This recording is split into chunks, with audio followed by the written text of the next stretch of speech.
normalizing that success isn't linear. You might feel zero success at the top rank, or you might feel completely successful, an individual contributor, or kind of running your own thing. So it doesn't have to be one way. As someone who's 20 years out of college now, it's like every day putting on your corporate layers. I just kind of lost track of who I really was. And then the pandemic happened. Everything got shut down. We're in this 900 square foot apartment in New York with like 2 kids. We all got COVID. I was a stay-at-home mom, and I didn't want to throw away my career. I need to figure out a better balance. That's amazing. Because sometimes when something is way outside our comfort zone, there is a risk. There's maybe fear of failure, and sometimes it holds people back. Was there a near failure kind of moment as you were building WildLight where it just felt like, I don't know if I'm going to get to the other side of this? 2023, August, I lost my very first client. It was devastating. I took it personally. As someone who was like a year and a half into the business, I was like, do I even know what I'm doing? It really set me in a really bad headspace of like questioning everything that I'm doing. How can I lose, this client? And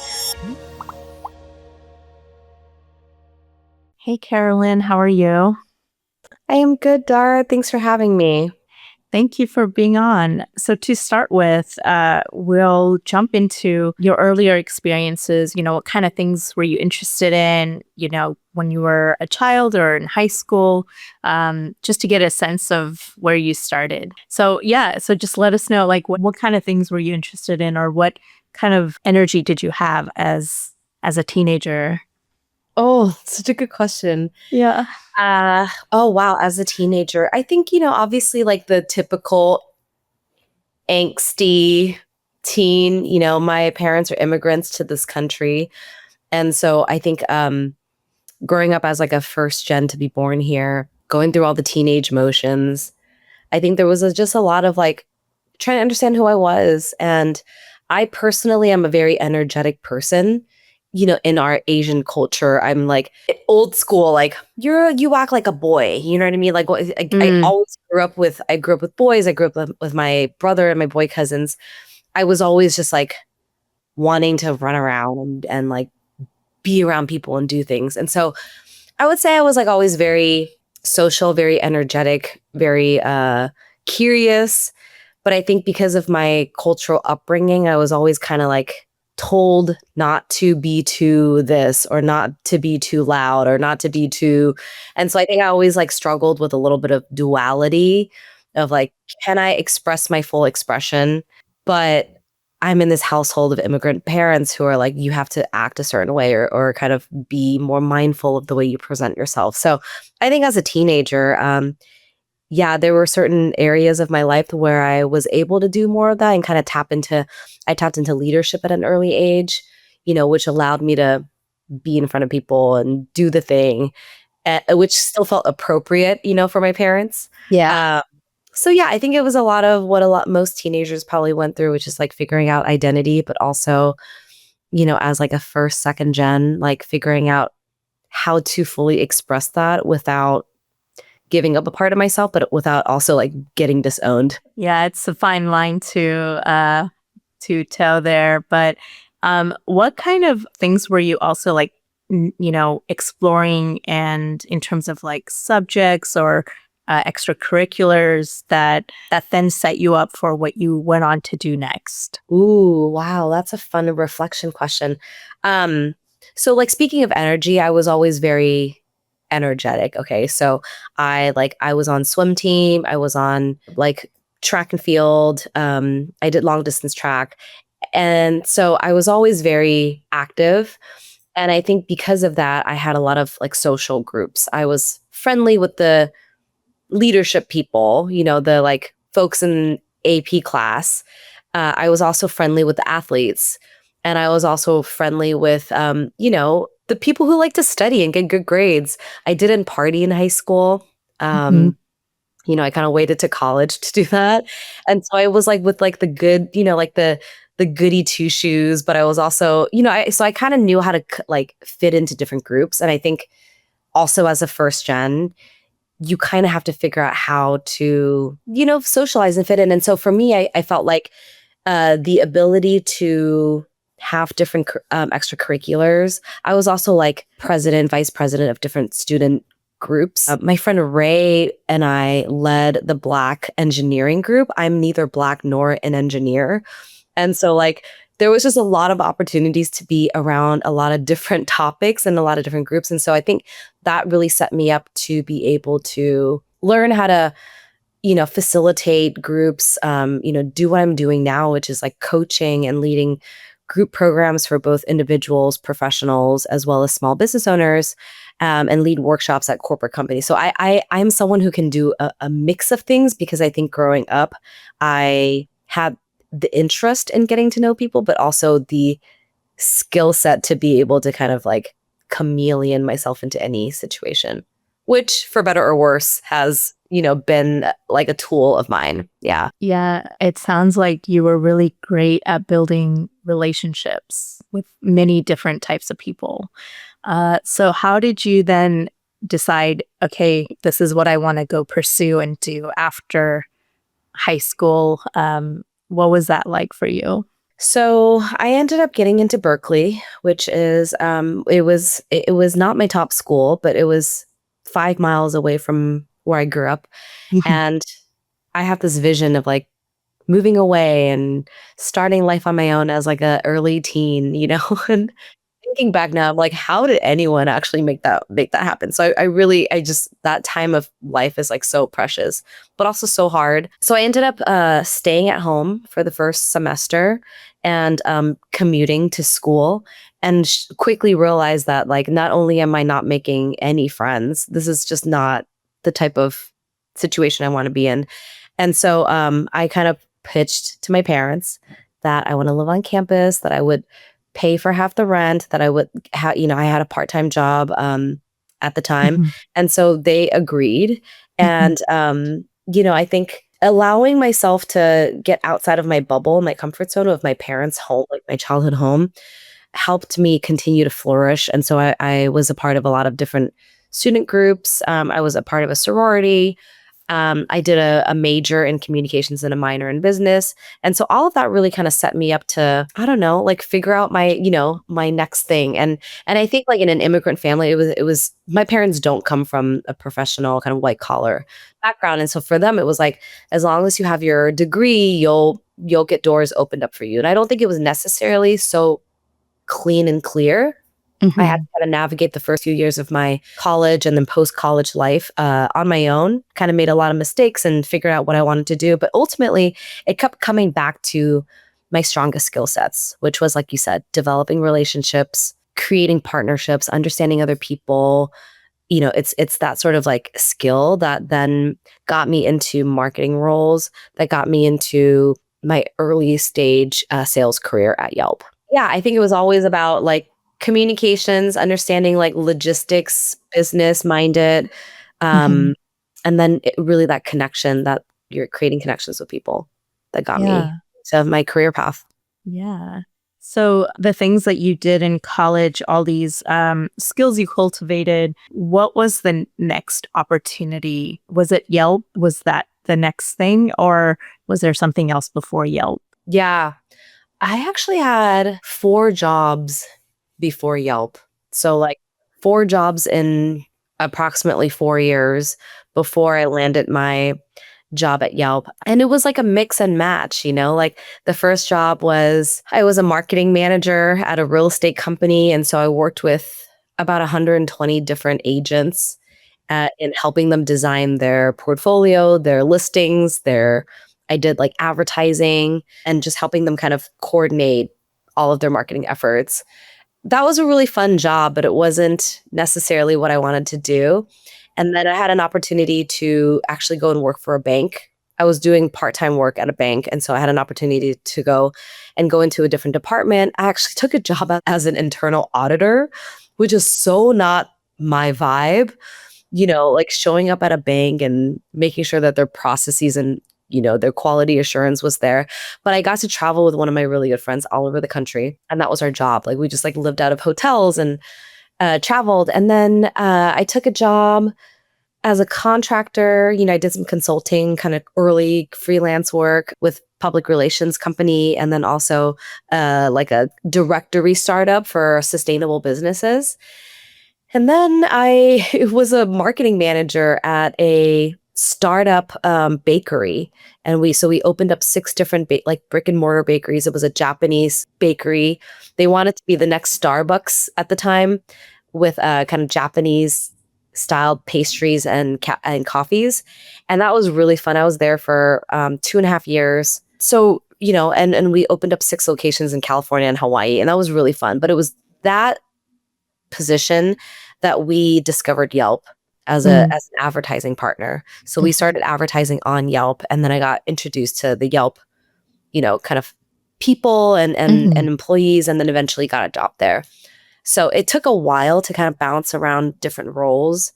I had a job for like 4 months, and then like another job for a year and a half. And so it really was that beginning part of my adulthood that was just difficult to kind of nail down, like, what is it that I'm skilled at, and how can I make this into a career? And now that I look back, like, nothing is random. Everything is actually meant to be the way that it played out. And I'm really grateful for all of that experience that I had. No, it's interesting. It sounds like you tried a lot of different things. And I'm curious, how did you decide to, say, going into like being an auditor kind of role, right? Like where you're like, I've never done this before, but let me give it a chance. What was that moment like for you to get that opportunity and take a chance on it? That was actually a really interesting story because, going back to kind of networking and creating relationships, I would say, I don't know if you felt this way. Every single one of my jobs has been through someone in my community or someone in my network. Mm-hmm. I have never landed a job with a cold application. It's just never worked out for me. Some people have, and I don't coach a lot of my clients on doing that process. But at the time when I was working at the real estate company, I kind of knew that I was going to go off and travel in Southeast Asia with my boyfriend at the time for 3 months. And so that was like something that I really wanted to do. And another friend of mine was like, our company's hiring. I think you'd be a really good fit. We get to travel all over the US. Like, we'll probably hit up maybe 20 states. If that sounds interesting, it pays well. You and I can just travel all over together. And so I ended up negotiating, knowing that I was going to be in Southeast Asia for 3 months. Mm-hmm. I ended up negotiating a job to start when I came back. So kind of going back to like the immigrant thing, right? It's like, Mom and Dad, guess what? I'm going to be gone for 3 months, but I've got a job lined up for me. Is it a perfect job? No, but is it a job that pays well with benefits and security and adventure built in? Yes. And so I kind of made that decision based on what I needed at the time, which was like, I wanted that flexibility to be out of the country for 3 months, but I also wanted that knowledge of like, once I get back onto the States, I will have a job and I will continue to get on planes. Yeah. So no, that's amazing. Because sometimes when something is way outside our comfort zone or bubble, it's sometimes hard to say yes or even consider that opportunity because, there is a risk, there's maybe fear of failure, and sometimes it holds people back. So that's incredible that you just kind of said, it lines up with this one goal I have, which is to travel and explore, and let me just take the chance. So when you kind of envisioned your career and those kind of early moments, were you aiming for something, or was there like a bigger goal you had in mind? Like, this is the career I want to kind of build and aim for. So just kind of curious what maybe you were looking for in the positions that came up after the earlier Yeah. positions. Gosh, Dar, absolutely not. I had no idea what I was doing. You know what I mean? It was like, people who tell me they have it figured out, I'm like, do you really? Absolutely no. Nothing. I had no idea. It was really just like making use of what I knew, which was like, I was resourceful with my network, and I knew for the most part what I was good at. And I just had to kind of line up whatever I could, and with, again, the limited resource of not having been born into a family with like white collar network. It was just like, I had to just kind of figure it out and just try a lot of different things. It was always about, who am I at that moment? And like, what were some of the things that felt interesting? Can I solve for that by figuring out in my community and my network if anybody can, like, if there's like a reciprocal opportunity? Can I can I give back in some way, and can I gain something in some way? And so it was always just like planning for like the present moment. Yeah. uh I never looked far enough ahead to be like, okay, I just never got that training back then. Yeah. It was a lot more of like grasping at whatever was available. But again, as someone who's 20 years out of college now almost, I can say like, wow, I did okay. Like, yes, there were some random moments. Becoming an auditor was very random, but talking to you, allowing myself to reflect on those choices, like nothing is random. Nothing is Mhm. actually, we are so capable as women, and we are so resourceful as women in first and second gen that we will figure it out. And nothing is going to be so off the cuff random that you're going to look back and be like, why did I do that? There's always a reason. You have to design what makes sense for you at the time. Yeah, absolutely. And I know, some people do map out their career very strategically and they have certain moves they want to make. So it feels very intentional. And I think for some people, it's like, let me try this. This sounds interesting to me. And then when you look back, you go, actually, that helped me because I got this and this skill. And now I apply it to what I'm doing. Right. And you wouldn't know that kind of going into it. But on the other side of it, you can then mirror it back. Yeah. Yeah, yeah.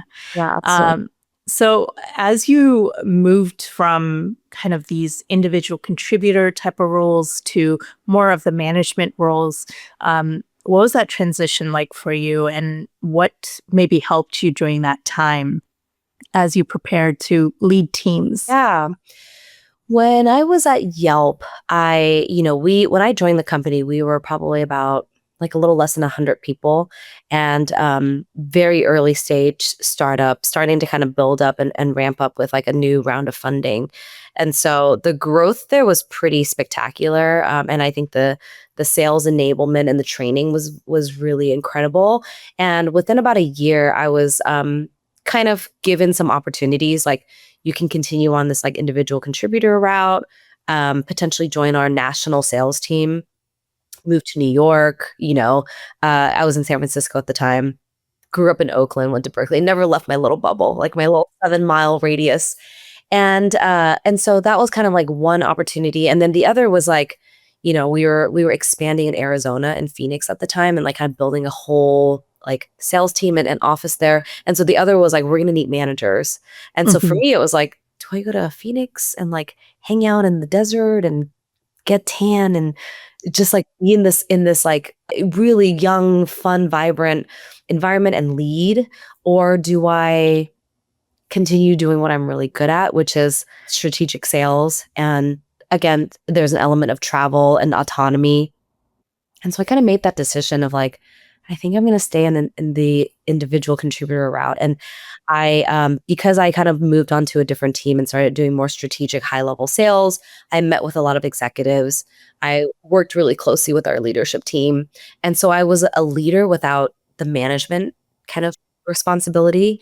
Um, and it wasn't until I went to ClassPass that I took on a management role to lead post sales teams. So that transition was like when I felt like I was ready, to kind of, and that was also when I got engaged, was about to get married. And so like my lifestyle was like already starting to change, that like business travel and getting on planes and meeting with clients every other week didn't feel as compelling.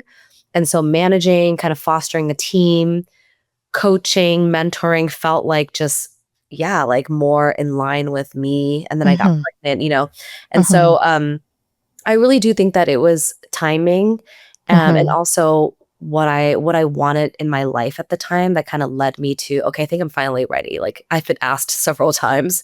I think I'm ready for this. Yeah. Um, yeah, that was kind of my journey into leadership and management. Amazing. No, I think that's great because sometimes we feel like we need to keep moving up, and you always choose the role that's going to take you to that next level. And through your journey, it's clear that you kind of went with like what feels right for me in the moment, and for you, that was like staying in the individual contributor role. at the time, and then you still were able to kind of pivot into management when you were ready for it, with your life and expectations. Yeah. Yeah. And like, now today I think about like what has helped me create my business and scale my business and, coach the people that I work with. And it really is a culmination of all of the skills that I've acquired over the years.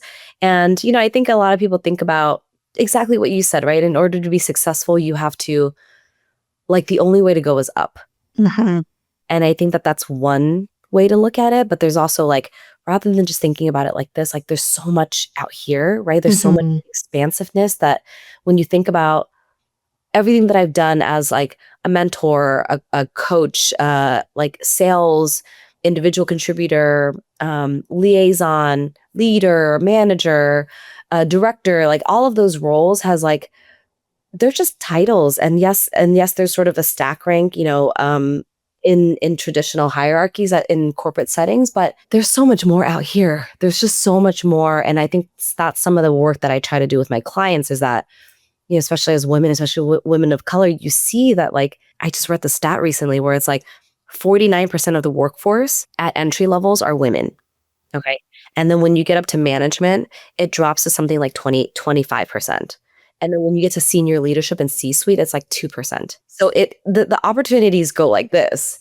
Yes, are we making some progress and some change? Yes, but it's still it's a reality check that there are just less opportunities. And unless you're ready to be that trailblazer and like be that one Asian that like goes into, a C-suite, it's a lot of work. And so normalizing that success isn't linear. It isn't just because like it's not a one-to-one.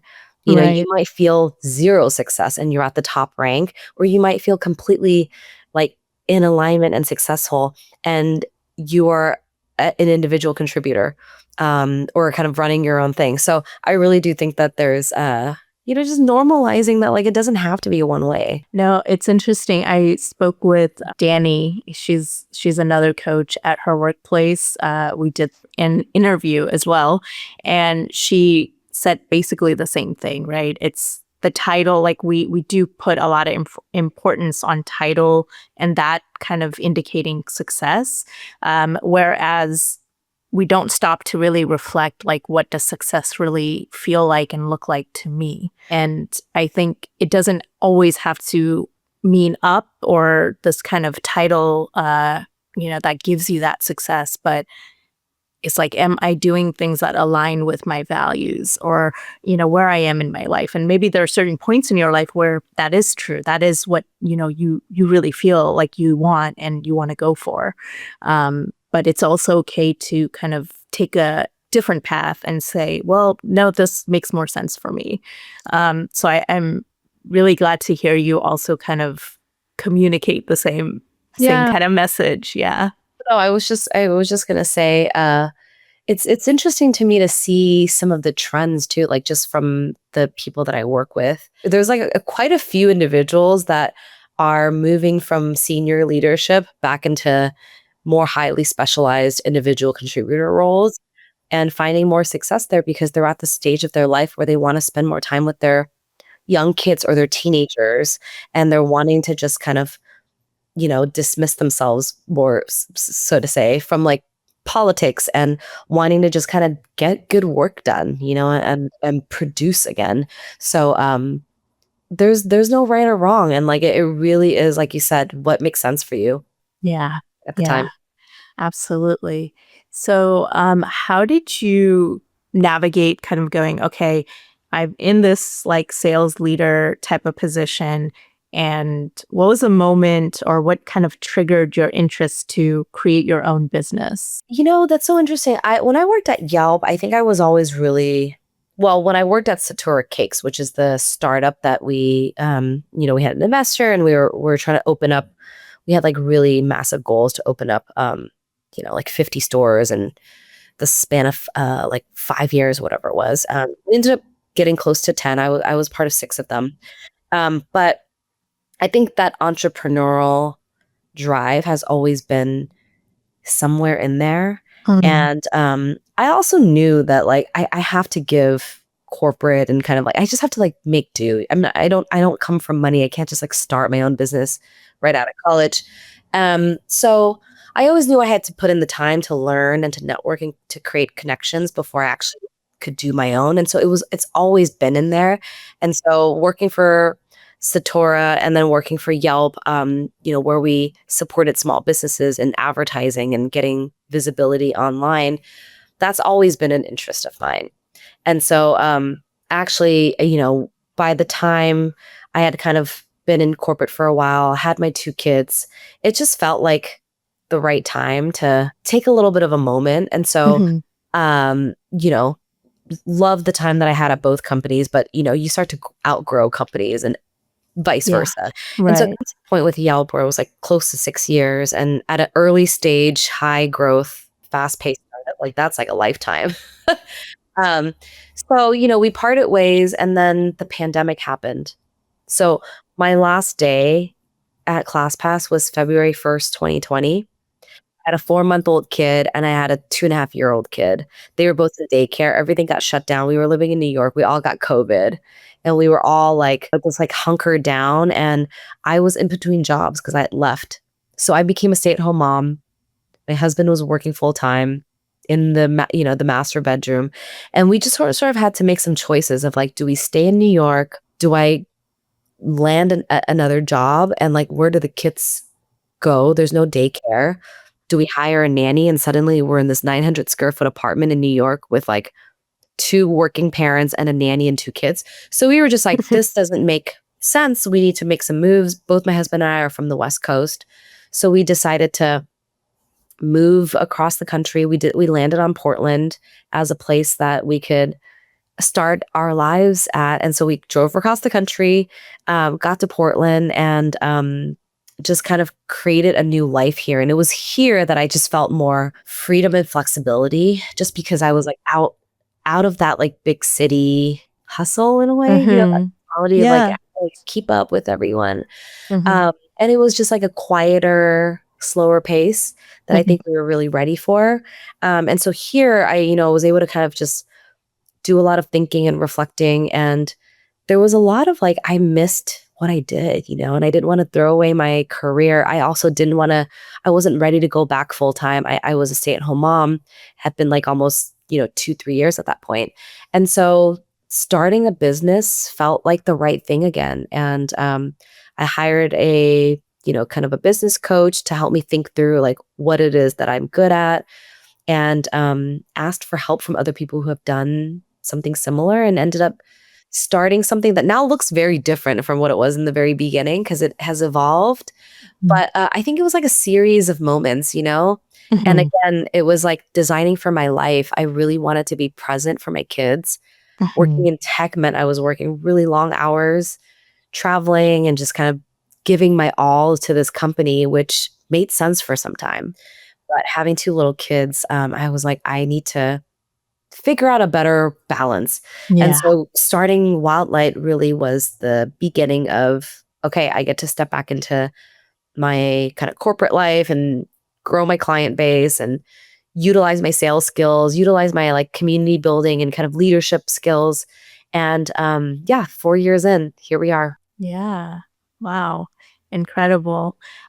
So when you first said, okay, this is what I want to do. So through business coaching, you figured out here are my sweet spots. What was the first thing you did?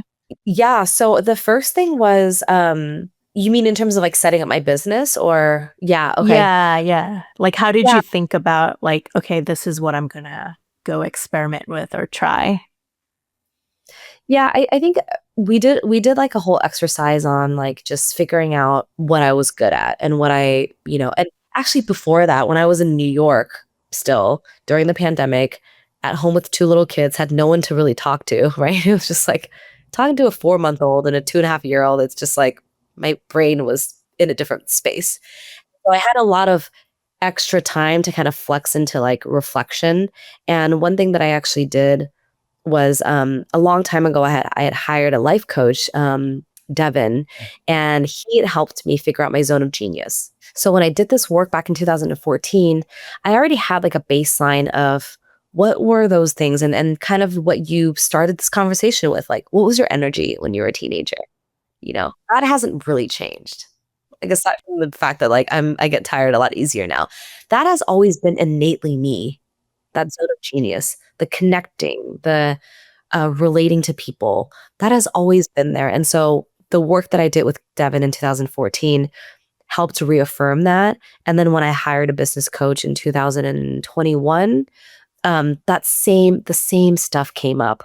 And then when I applied that during my stay at home in New York, had no one to talk to, I had actually sent out a survey to about 100 people. And I used the formatting of like asking people like to basically outsource information. Like, what do you see me being good at? What is that thing that you see? What do you come to me for? When do you see Mhm. me at my happiest? And all of those answers just were reaffirming that I can do this thing. Like, I can start my Mhm. business, or I can do this, I can become a coach. Mhm. Initially, it was like more of a consulting role, going into companies and helping with their sales strategies. But yeah, it was just like getting answers by remembering who I was, tapping into the people who know me best, rather than scrolling and trying to get answers. It's like sourcing external information from those who I trust. And I think I really got the answers there. And then Sophia, my first coach that I hired for my business, had me kind of revisit a lot of that, those exercises. And I would say the first thing I did was just get clear on what is driving this desire. Especially as women, we don't generally start businesses just to make money. Like, that's obviously great, but there's some deeper desire, there's some story, and that was what was really important to get clear on first. Yeah. So, what was the story for you? What did you discover? Yeah, kind of going back to that post college, figuring out, even during college, like, I was first my entire family, even extended family, to attend college, higher education. And so learning how to navigate that was really difficult. So a big part of what came up during that initial part of building my business was, can I help? Can I, guide or share my knowledge with that subset of community so that they have a better understanding of how to navigate, their post college life? So originally, my first iteration of the company was helping coach early career professionals. And then when I started to kind of do like deeper work, it was because I never had that type of Mhm. coaching. I never had that type of mentorship as a first gen, as someone who come from a, blue collar working class family. How do you even figure out how to belong? So that was Yeah, like a really big thing that came up for me, and I wanted to bridge the gap a bit more. Yeah. amazing. So, what was like your first initial offering, or, how did you think about it? Because I think, when people think of like, okay, now I know what I kind of want to offer, especially as a coach, right? How do you narrow in on, here's going to be my offering, here's going to be my pricing? Because I think that's also another kind of internal battle sometimes, to figure out what makes sense. Here's the market, here's where I am. Like, yeah, all of that. Yeah. So 4 years ago, I started working with Sophia, my coach, May of 2021. And then I think by August, September, I kind of had like a full-fledged business plan. And then I reached out to probably about 10 people in my network. I knew I wanted to work with women to start. I wasn't going to be exclusive, but I just knew that as a woman, I was able to, just generally speaking, like, help this sort of subset of the demographics. And so I reached out to 10 women, all women of color, and I basically said, "Hey, I'm piloting a program. I have spent a lot of time in sales, and basically, like, the piece of the puzzle that I was trying to solve was, if I in sales as a first gen, English is my second language. My parents have never sat in a boardroom, and if I was able to get myself in those boardrooms and get multi-million-dollar deals across the line and get CMOs and CEOs to sign off at these Fortune 500 companies and get yeses, like, how did I do that? There's got to be a formula that I can replicate, and I can help women do the same for themselves, right? So, like, I basically just had this hypothesis that if I can get into these rooms and if I can coach women on how to sell themselves as if they are a product or service that can help other people, then I think I've got something. And so I basically took all of the sales training, all of the sales enablement, all of the strategies, and I sort of manipulated it in a way to fit women, especially first and second gen, women of color, to be able to sell themselves. And so can I infuse that process into like an interview process? Can I infuse that process into someone who's trying to get a promotion? Can I use those same teachings and teach women how to sell themselves in their businesses? And I reached out to 10 people and 6 people said that they would be a part of my, I think it was 7 actually, a part of my pilot program. I did an A/B test actually. A few people did pay and a few people did, and it was like a nominal rate. And the people who did pay versus didn't showed up. They were a little bit more invested in it. So I knew that I needed to charge and that giving something away for free wasn't going to cut it, even though I got a lot of feedback. And so I led that for about 6 weeks and got a lot of feedback, got testimonials. The OGs, I call them. They're the people who helped me build my business. To this day, I still talk to every single one of them, And that was like the beginning of what it is today. It was just getting 6, 7 people to say yes, giving them something really interesting, helping them see like this process, self-advocacy as like a sales process. And once I got that, I was able to then fully launch in January of 2022. That was when I got my first like full paying client. Like, what? This is really cool. Yeah. Yeah. Amazing. So once you went through that 6-week process, what did you learn at the end of that like first pilot? What was like your takeaway? So I learned that people want growth, like people want transformation. People want to invest in themselves. And they might not know it, but like they do, especially like high achieving women. And again, I learned that people who pay, right? Like money is just an exchange of energy. And so and coming from sales, I was never shy about talking about money, which I think a lot of women do struggle with, And so I learned that like when I did my A/B test, people who are willing to pay money take it more seriously. And so I was not shy about asking for money. I also found out that like giving people a shorter period of time initially to see change and transformation is probably going to be an easier sell. And so, I think given all of those things, like my first program that I launched was, I think it was like a 6-week program. And then I eventually built out like a 12-week program. And then I eventually, changed my prices to be more competitive. Every time I got 5 people to say yes to a certain price, I would just raise it. And that 5 people would buy at that certain price, I would raise it again. And, for me, with still like being a very active, engaged mom, time is really important for me. So then eventually it was like figuring out how to scale in a different way. Yeah. So that's, I think, a great transition. How did you think about scaling after your maybe first few clients and you're thinking, okay, how do I do this more systematically? Yeah, I want to say like 2022 when I launched my full program, that was a really good year for me. I had 2 products that entire year and I felt so focused and I felt really like it was just like having simplicity. And then 2023, I was like, all right, cool. I'm going to do corporate speaking. I'm going to do corporate training. I'm going to try to launch a podcast, like I did so much. And I think it was like shiny new object syndrome where like, oh, I want to try this and I want to do that. And what ended up happening was I think I just got a little bit too spread out. I think I got a little bit spread thin and I was like trying to form partnerships and I think I just reverted back into like my strategic sales. Like, okay, cool. Let's like, and then after a while I was like, what am I doing? What am I chasing here? Am I chasing dollars or am I chasing impact? Like what is it that I'm trying to do? And so after a year and a half into the business, I really had to sit myself down again and had an honest conversation of what am I trying to do and why am I trying to scale so fast? And the answers kept being that I really loved coaching and I really loved making a difference in people's like trajectory and momentum, and that like some of the higher dollar corporate training programs, while they're nice, like I'm just not going to put effort into pursuing.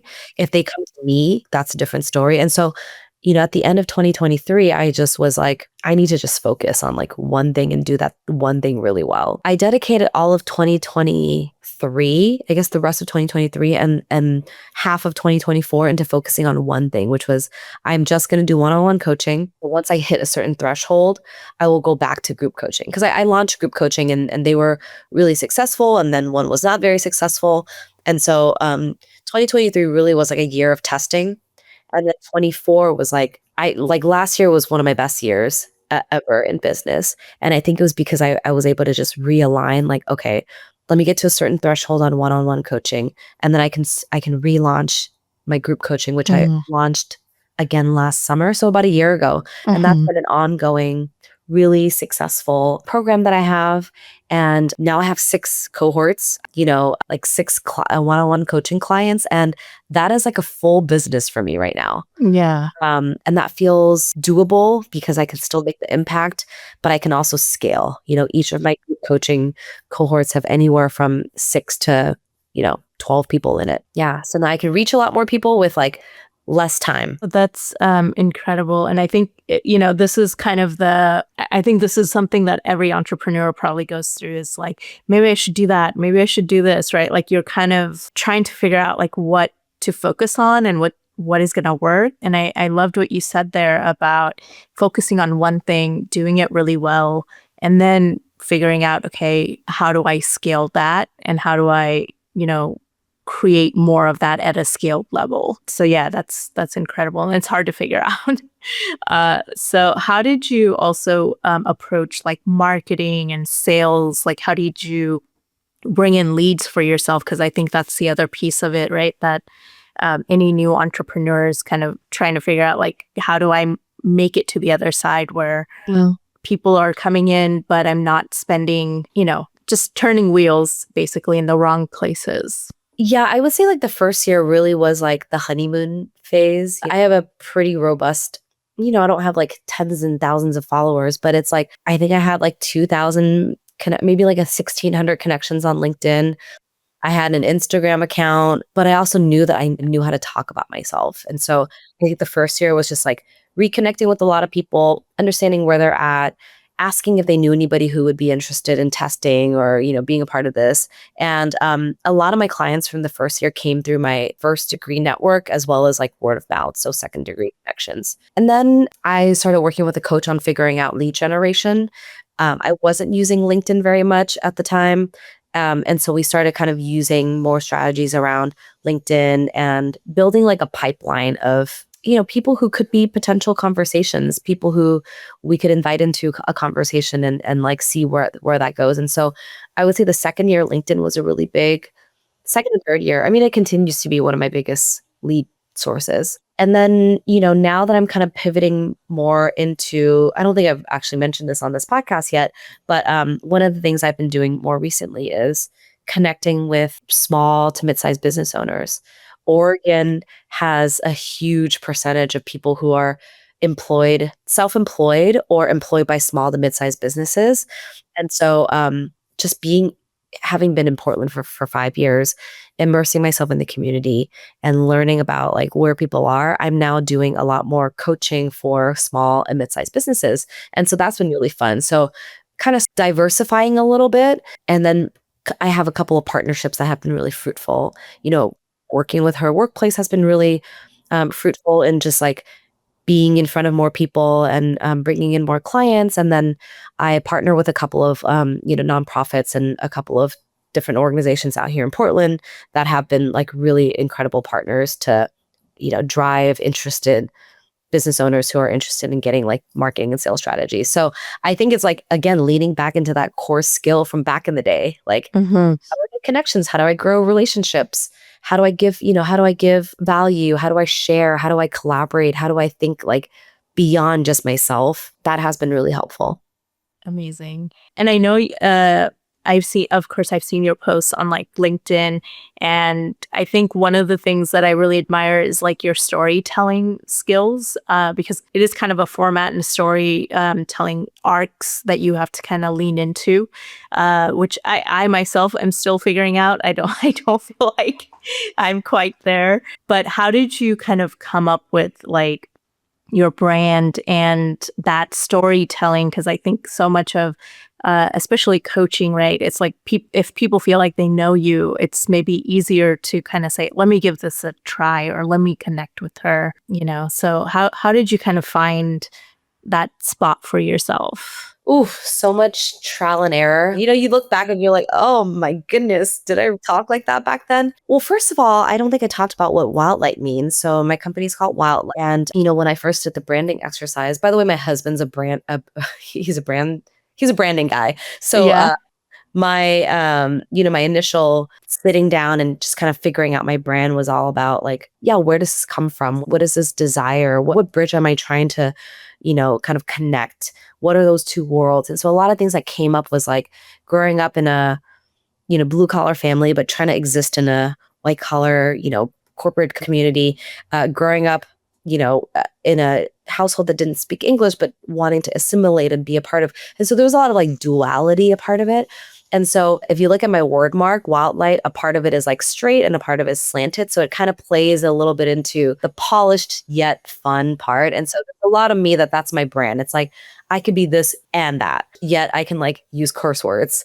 I could be, buttoned up, but I can also talk some shit, like that's like kind of a brand. And so that's always been there. And so WildLight is like, for me, it's like every day putting on your corporate layers. I just felt like after 15 years, I just kind of lost track of who I really was. WildLight is all about reconnecting to your wild voice and your story. And so that is really the basis of like the coaching that I do. It's like whatever you decide to do next in your career, it's like, let's go back to like what it is that you truly desire and who you really are. That's always like the anchor that I'm trying to pull people back into. So when it comes to branding and storytelling, I just knew that I had to kind of lean into that story and that idea of, yeah, like we've been kind of like systematized for a long time, and that's okay. Got us where we got to go, but like, is this still where you want to go? And is it still the right path? And that's always a good thing to kind of check in on. So, the branding and the messaging and the storytelling, I think really reflects what the business is. And then in terms of story arcs, it's like, I'm very open and at the same time, I'm very private about certain things. And so I kind of pick and choose the areas that I want to focus on. And then everything that I feel like sharing needs to go back through a lens of, does this still fit the brand? I talk about creating a life outside of New York. That's something that I talk about. I talk about becoming a more, like I used to think that being a successful mom meant hiring nannies. I did. I used to think that being a successful mom meant that I didn't have to take care of them. Literally one of my beliefs back then. And now I don't think that way. I think that I have redefined success. And so everything that I do when it talks about my kids or my family or my day to day ends up going back into, does it fit into designing a life that fits? Does it fit into, creating a life outside of the system where it still feels, fulfilling? So, thank you for noticing the way I do my storytelling. It's not perfect, but it's also been like years of practice. No, I really admire it because it seems so seamless and effortless, and like it's not super long. I know sometimes on LinkedIn people get really lengthy and you're kind of reading paragraphs of stuff, but it's enough to just kind of bring you to that reminder. I think, like you just mentioned, of it doesn't always have to fit some kind of box what we're doing in our careers, and you can kind of step outside of it, and that's also okay. And also to kind of take you back, right, to kind of say, well, I used to think this and here's my redefinition of it, right, which is great. So beyond like the revenue or salary kind of increases for your clients, what are some KPIs or metrics that you look for like seeing that there's been a true kind of transformation for your clients? Yeah. Yes, that's a really good question. I think some of the more like aesthetically pleasing, right? It's like the increase in salary, the titles, like that's all fun. That's all like that's nice to have. And we live in a capitalistic society. Money is important. And so that's always going to be one thing that we measure. I also think like just kind of assessing like satisfaction and fulfillment, and kind of looking more holistically at life and being. What does that look like for people? Are they laughing more? Are they able to sleep better?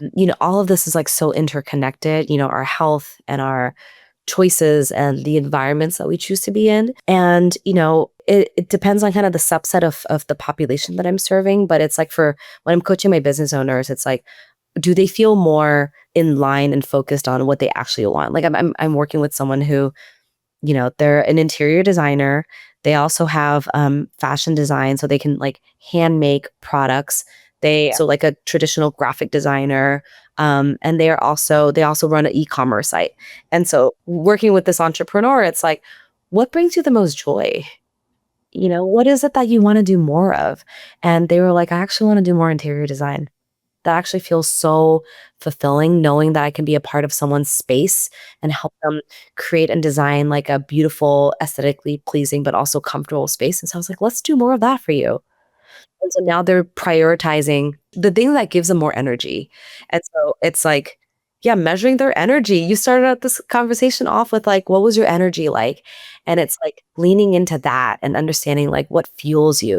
We don't have that much time here on earth. And it's like, I want you to work on something that feels exciting and interesting and at least matches your energy, you know? Another one of my clients identifies as like very introverted and very antisocial, yet she's in events marketing. And she's like, I don't understand why I'm so drained. And it's like, it's because you're in the wrong job and you are highly capable women who's able to just make it work, but like now that we're in our 40s, it's like it's catching up and it's just harder.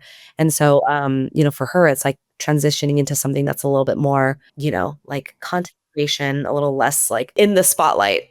Yeah. I think these are like metrics that we don't think about, but really actually either help you to feel really connected and feel like I'm doing something that's purposeful. It energizes me. I feel really connected versus, yeah, on the outside, all of this looks great. And on paper, I look very successful, but I'm exhausted. I'm burnt out. I'm drained, right? Like, so there's like this disconnect and, sometimes we feel like we need to stay in that and we can't find our path to the other side. So I think these are the real metrics, right, to kind of look at especially for coaching. So I am really glad that's kind of what you're in tuned with for your clients. Do you have like a favorite like client transformation that was maybe a key for you to kind of be like, yes, this is why I'm doing this, Gosh, there's so many. The one that just keeps coming up because I keep working with her and talking to her is one of my clients. When she first came to me, she was like pretty down in the dumps, going through finalizing a divorce, became a single mom, was at a very toxic work environment and just felt so completely trapped. It's like, how can I leave a job that's stable, pays me well, even though it drains my energy and it's toxic and I'm not getting along with the people there. But if I leave, am I doing a disservice to my family and my child? And how am I going to pay for this divorce? It was just so much. And when she came to me, she was like, I need a new job. I need to get out. I need to figure out like how to get more money, but also I want to be in like on a team that's going to help me thrive and think more innovatively. And so after doing like a long, lengthy values exercise, it kept coming back up that even though innovation and team and all this was like really important, the thing that kept coming up was like money. Like, I feel really weird to say this out loud, but I was like, it doesn't matter. If that's what you need right now, if money is what you need because you need to pay your parents back for the divorce, you need to pay people back that you've borrowed money for, you need to create a safety nest for your kid, then let's do that. Let's just name it and let's just get you a job that's going to pay you. So we ended up getting her a job. We got her a 70% increase and we got her a 6-figure signing bonus. Immediately, we went from tech into fintech.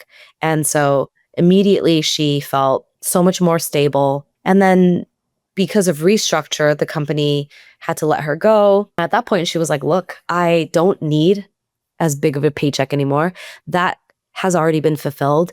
And now I really want to find a team where I can feel the innovation. And so that's what we did. We designed her job search around that. And we got her a job at one of the big FANG companies and, working on like virtual reality and augmented reality. And so that was like so innovative. And then we just started talking again because, she went through there was another round of layoffs. So like, there's also just a reminder that like, you can never bank on security. You have to really think for yourself because as much as we think like big corporate companies are going to be stable and secure, you just never know. Now for her, she's like, some of the things that has always been core to her was like, becoming a mental health advocate or becoming like a therapist. And she now gets to do that. She now gets to pursue that and so that I feel like is a success story every time, even though she's been through a lot with these companies and these transitions, she has been able to design for what she needed every single time. Yeah.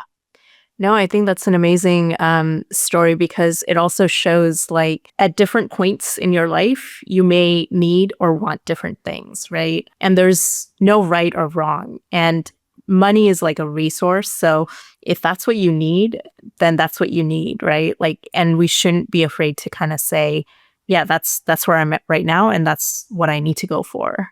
So that I can live my life, right? Or else we're kind of stuck in survival mode. And that's also not great. So I really appreciate that story. That's amazing that she's been able to go through all these different points and land the things she needed at the time she needed them. Yeah. And I think for someone like her, she kind of needed a reminder. She was like, I just feel so like I made all these. I was like, no, like if you think about it, every single time you needed to make a big decision, you did it based on what you need. You did it based on what you valued, and you made it happen. Like you were resourceful and smart and well connected. And that's all that's going to take you so far. No, that's great. And just wanted to ask, like, was there a near failure kind of moment as you were, building WildLight? And what were the resources that helped you through those like moments where it just felt like, I don't know if I'm going to get to the other side of this? Oh my gosh. Yes. Ugh, I know the exact moment in time. 2023, August, I lost my very first client. It was devastating. We went through the whole motion. We were working together and she finally was like, I just don't think we're a good fit. I don't want to work together anymore. And it was really devastating because I think I've never lost a client before. And, she just was like, I just think I need a different approach. I would love to stay in touch, but like, and so I took it really personally. And as someone who was like a year and a half into the business, I was like, do I need to throw my business away? Like, do I even know what I'm doing? And so it really set me in a really bad headspace of like questioning everything that I'm doing. How can I lose, this client? And at the same time, I was like having conversations with another person trying to form a partnership to co-create a whole series of workshops. And we had spent all summer iterating and ideating and coming up with, plans. And then she had gone on vacation. And I guess during vacation, reflected on what she really wanted to do and what was really what was important to her. And she came back and was like, look, I don't think this is the right thing for me. And so it was like a double whammy of like rejection. And because I'm such a people person, I'm like, everything came crashing down on me, even though my business was successful. But these two people, I put so much emphasis on like, I'm an imposter. All the beliefs came back where it's like, I can't do this. I'm a failure. I can't even land this partnership. I've spent so much time trying to like make it work and it didn't work. And how can I lose a client? And I was in a really low point in my business. And I remember being like, maybe I should just go back into a corporate job. Like maybe I should just throw in the towel. And it was one of my mentors at the time, one of the coaches that I was working with. And she was like, you need to just like, you need to listen to yourself. You need to do the thing that you're good at, which is like, you need a reset. She was like, you need to just, she's like, go to the spa, go meditate, go journal, and just come back. And like, I want you to feel refreshed, feel good about yourself, and just like remind yourself why you're doing the work you're doing. And why are you letting two instances define your whole future? And so I would say the resource was just like leaning on my mentors and people who I knew I could get a different perspective from. And like, I'm still on totally fine terms with both people. You know, it actually worked out so well because losing a client allowed me to really reassess what I was doing and tailor certain things in a way that feels so much better now. And then losing a partnership felt like, yeah, why was I trying to form a partnership anyway? Like, did I not trust that I could do it on my own? And so it really needed to happen. Both situations needed to happen for me to be where I am today. Yeah. And I think whenever you're creating a business, right, there's a lot of experimentation that happens, and oftentimes you might fail, right? And we have to be able to kind of take in the failures and go, okay, what am I learning from this? And how do I now go into the next thing? So what was your key lesson that you took from that situation? Yeah, I think the key lesson was like, you know, I'm not for everyone and not everyone is for me. And, you know, like having a chemistry call and making sure that that is like laid out really clearly in the very beginning is very important. Did I already see some red flags? Yes. But was I only a year and a half into my business of being like, no, I'm going to make it work, you know? Of course. And so looking back, it's like, okay, recognizing the signs, knowing the intuition, and just not forcing anything on anyone or on myself, and just being okay with walking away from something because it's not the right fit. In both situations, the partnership wasn't a right fit. We were trying so hard to make it work because we were both wanting, you know, and so it's like, can I find community in a different form versus like having almost like a co-founder or like a partner? So, you know, and then I luckily haven't lost another client since, because I just felt like that experience really allowed me to, yeah, reflect on like what I did right and what I did wrong and what could have been different. I did have to break up with the client, and it was better for both of us in the long run. It just, again, it was one of those like referral moments where like I felt like I was doing my client a favor by taking on this other client, which in the end ended up not being a good fit. And they were really appreciative that I was upfront about it. And I ended up finding additional resources and different coaches that would have been a little bit better for them. So it taught me a really valuable lesson. And I'm able to approach these situations with much more insight and clarity. Yeah, I think, you know, how there's like product market fit, right? Like if you're trying to fit your product in a market that's just not, it's not going to work. You have to find the market that best fits your product. I think it's the same with coach and client, right? What you're offering maybe is not what this client needs, and you know, you kind of have to be clear about that. So yeah, it's a hard thing to learn. But how do you also deal with like, you know, having maybe not worked with certain clients or population, and you go, you know, I would love to work with that client population, but I don't know if this is a good fit, but maybe I take that chance and risk. Like, when do you also kind of allow yourself to have that little bit of a stretch as well? Yeah, I think like for a long time, I was really defining my clients by like demographics. Mhm. And while that has worked for some time, I'm realizing that it's less about the demographics and it's a little bit more about like the psychographic of of a person. And so like, are they willing to take a bet on themselves? Are they willing to take feedback? Can they articulate what they need? Is there a desire for growth? It's like those things matter so much more than like, are they a first and second gen? Are they a female or male or non-binary? Like some of those are just so much more important. And so I've learned that lesson, you know, that like we are generalizing. When I say I work with women, that is such a generalization. I'm not for every single woman. And, you know, I'm more very specific, you know, type. And so right now, like the way that I'm talking about my business now is like I work, like my coaching is for the woman professional or entrepreneur who is recognizing that the systems that they were in is just not, it was not made for them. And they want a different creative way to like build their own thing or their own career. And so that's a descriptor that like is a subset of the female population. But I also work with men who like feel like my coaching and my methodology makes sense. And so I guess like the biggest shift I've made recently has been going from working primarily with people who are in like professional roles to working with people who are starting their own businesses, their own consulting companies, and then also working with like small to mid-sized, like more established companies, helping them with sales training and other types of like coaching. So just trying different things and seeing what feels right. Yeah, it's great.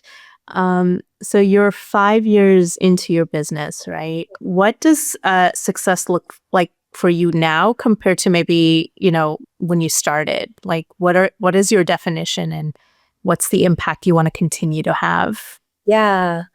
Outside of the monetary piece, it's like sometimes I still can't get myself to like, because that's just not what I've been trained in, right? So it's like you're looking at revenue, looking at all of that. And I'm really trying to like dismantle that belief a little bit more. But at the end of the day, like that is still a reality of like, I need to make money, Right. Yeah. So I do have very specific goals around revenue. And so that's continuing to grow, which is incredible to see. But like I also see time as like the biggest, that's like the hugest asset that we have. It's something that we can't ever get back. We can always find ways to make more money, but you can't find ways to just like open up time. You can't get it back. And for me, it's just always constantly looking at like, do I feel like I have time to just play and just like hang out and not, and not worry about like, oh, I gotta finish these things. And so for me, success really looks like having options, having a choice, not feeling like there's only one thing, that there's a choice and flexibility with my time and how I use my time. Yeah. I think we leave corporate thinking we want those things anyway. And then I think in the process of building a business, we also kind of lose a little bit of that perspective. So that's great that you're coming back to that. And to listeners who are, listening to this, what's a book or like a mindset or maybe even a coach or mentor that you've worked with that you would recommend, especially if they're looking to kind of redesign their career or start a business, they're kind of at this point of their next chapter? Oh, so many good people out there. I feel like I can like list everyone that I've ever worked with. I think it's really important to hire help. I really do. Whether that is a coach or a course or, a few months ago, I hired my first marketing person. And so just in reinvesting back in yourself in the business is really important. I think like knowing exactly what you need too. So before I hired my marketing person, I did a time study. I just like really tried to understand like what was I focusing all my time on. And so I did like a 3-week intensive time study. And I realized that a lot of my time was spent on marketing. And I asked myself, like, do I like this work? And the answer was like, not really. So that was like time to outsource. So I think like thinking about, what is it that you need and being honest with yourself, like, what are you good at? What are you not that great at? And can you outsource? Do you have the abilities to do that? That's like kind of one recommendation. In terms of books, like, gosh, I'm a huge Rachel Rogers fan. How to Be a Million, we should all be millionaires. It's not even just about the dollar signs. It's about mindset. It's about elevating yourself. It's about, knowing that you are worth it. And so that's been a really good one. I'm reading a really fun book called The Lowland by what was her last name's Lahiri, but it's a novel. I'm actually like telling myself I can't read business books. Business books. So I'm doing more novels, but there's so much you can learn and so many lessons. So that's been a really fun book for me. And I'm a big Jay Shetty fan. I just love his podcast. Yeah, he's very positive, and I feel like everything he talks about is so like intentional, and he spends so much time reflecting. You can tell, so it comes across. It's my hope one day I can emulate that in a podcast. Yes, we're gonna be the new Jay Shetty. I wish, yeah, that would be great. Love that. So if you had to leave your final thoughts for our audience, what would you like to say? It could be something maybe we didn't get a chance to cover, or just any final piece of advice or takeaway that you would like to leave them with. I think reflecting back on WildLight, I think that we just take, especially women, high achievers, we take these things so seriously. We put so much pressure on ourselves. We put so much pressure to perform, to output. And I just think, inviting a little bit more play into our lives is just so fascinating. It's like putting that smile back on your face and just remembering that we're just all trying to figure it out, and play really is one of my big themes for this year is make it playful, make it fun. Why are we so anxious about our jobs and our careers? And let's just find more play and see where that takes you. And so I would say invite more play, and whatever that means to you, I highly encourage everyone to just play a little bit more. I love that. Thank you so much for your time and for sharing everything with us today. We'll include all of your information in the show notes, so everyone can find you through that. Thank you. It was so fun talking to you, and I feel really appreciative and honored to be a part of this conversation. Thank you so much. Thank you for joining us on the Little Pursuits podcast. Please follow, subscribe, and share this with one builder who needs it. Check out the show notes for links to connect with us and our guests.